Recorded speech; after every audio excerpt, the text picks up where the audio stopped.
নমস্কার বন্ধুরা, কেমন আছেন সবাই? ইজি অ্যান্ড টেস্টি কিচেন সেন্টারে আপনাদের সকলকে স্বাগত। তো শুভ বসন্ত উৎসবের অনেক অনেক শুভেচ্ছা। সকলের জীবন রঙে রঙে রঙিন হয়ে উঠুক, আর সপরিবারে সবাই এই বসন্ত উৎসব সকলের ভালো কাটুক, এই শুভ কামনা করি। তো চলুন, আজকে আমি আপনাদের সাথে ভেজ মাঞ্চুরিয়ানের একটি রেসিপি শেয়ার করব। আমি তো বলেই থাকি প্রত্যেকের রান্নার নিজস্ব একটা স্টাইল থাকে, তো আমি আমার মতো করে বানিয়েছি, সেটাই আপনাদের সাথে শেয়ার করব। সাথে থাকুন, দেখতে থাকুন আমি কীভাবে বানাচ্ছি। তো প্রথমেই আমি বাগান থেকে বাঁধাকপি তুলে নেব। আমি দুটো বাঁধাকপি নিয়ে যাব, কারণ একজনকে একটা দেওয়ার আছে, তো ওই জন্য আমি দুটো নেব। আমার একটাই প্রয়োজন। এই দেখুন, এটা বেশ বড়, এটা তুলে নিচ্ছি। আর একটা তুলে নেব। এই যে একটা তো তুলে নিলাম। এবার এই পাতাগুলোকে ছাড়িয়ে নিতে হবে। এই দেখুন, পাতাগুলো পরিষ্কার করে নিলাম। এভাবে করে চাকু দিয়ে পাতাগুলোকে কেটে দিলাম। এই যে আরও একটা তুলে নেব।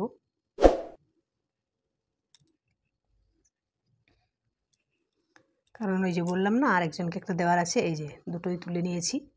এবার এই দুটোকে একটু ধুয়ে নেব পরিষ্কার করে। তো চলুন, আপনারা সাথে থাকুন। এবার আমি সমস্ত সবজি কেটে একদম রেডি করে তারপরে আপনাদের সামনে আসছি।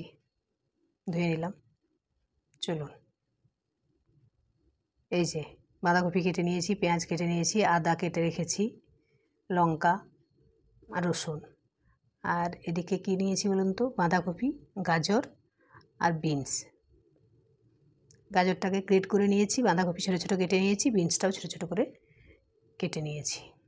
এবার পরিমাণ মতো নুন দিয়ে খুব ভালোভাবে চটকে নিলাম। তাহলে কি হলো বলুন তো? জলটা বেরিয়ে গেল। এবার এই জলটাকে চিপে নিচ্ছি পুরো। তো সবজির জলটা তো সমস্ত চিপে নিলাম।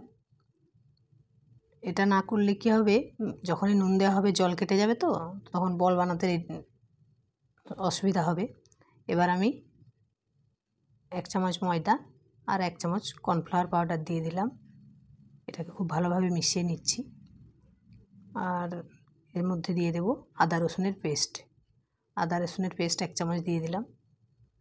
আর নুনটা তখন তো দিয়েছিলাম, তো নুনের পরিমাণটা একটু কম মনে হয়েছে, তো তাই জন্য কি আরও একটু নুনও দিয়ে দেব।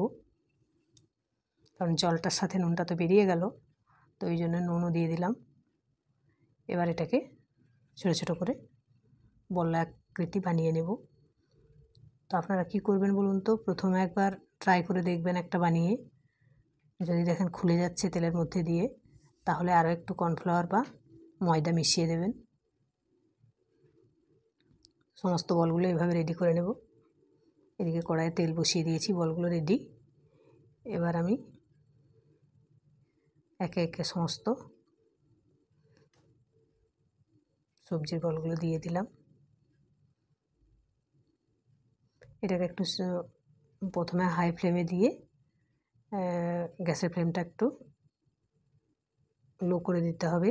তাহলে কী হবে, তা না হলে উপর থেকে লাল হয়ে যাবে আর ভেতরটা কাঁচা থেকে যাবে। হাই ফ্লেমে পুরো যদি ভেজে নেন, তো একটু সময় নিয়ে ভেজে নিতে হবে।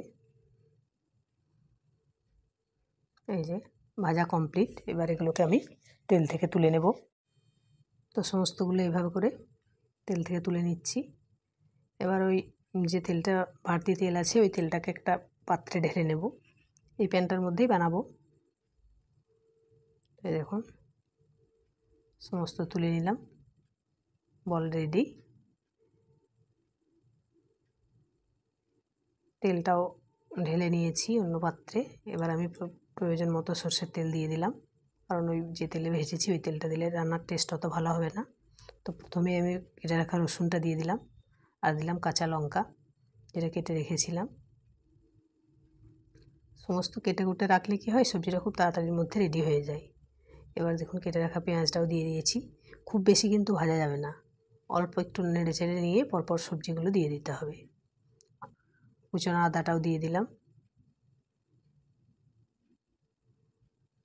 এবার আমি যে বাঁধাকপি অল্প একটু রেখেছিলাম ওটাও দিয়ে দিলাম। গ্রেভি বানানোর জন্য এগুলো রাখা হয়েছিল আর কি।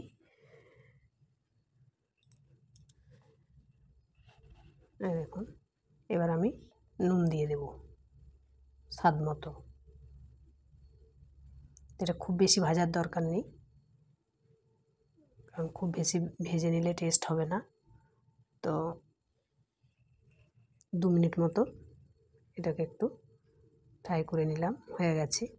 এবার আমি ওদিকে একটা সস রেডি করেছি, এর মধ্যে দিয়েছি tomato sauce, red chilli sauce আর সয়া সস। এই তিনটে খুব ভালোভাবে মিক্স করে নিয়েছি। এবার আমি এর মধ্যে দিয়ে দেব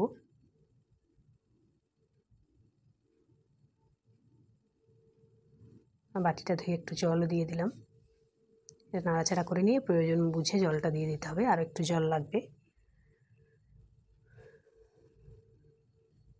এই দেখুন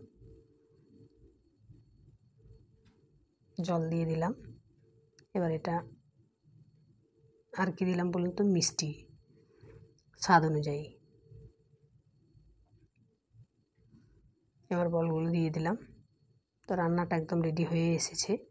এর উপর থেকে কর্নফ্লাওয়ার একটু গুলে রেখেছিলাম, 1 চামচ মতো দিয়ে দিলাম। ব্যাস, এটা আর খুব বেশি ফোটানো যাবে না, একদম রেডি।